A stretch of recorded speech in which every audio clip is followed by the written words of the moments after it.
Cela fait partie de ces quelques moments de répit.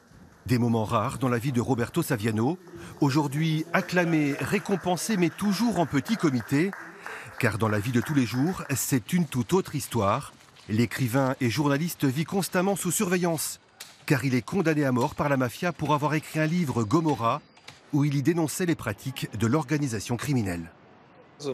Je suis ici en France, mais sous escorte policière.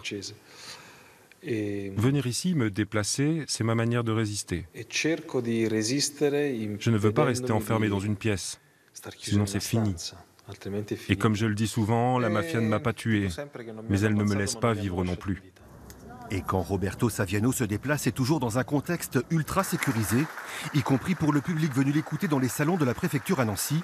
Cela fait 3 jours qu'il est en France pour la promo de son nouveau livre Piranha, un premier roman consacré à l'émergence de la jeune mafia napolitaine, les Baby Gangsters.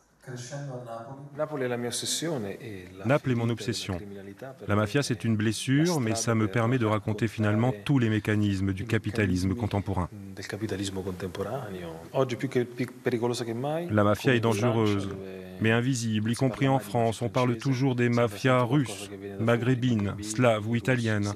Mais ici, il ne faut pas oublier que vous êtes également concerné par la mafia marseillaise ou corse, qui gère une grosse partie du trafic de cocaïne.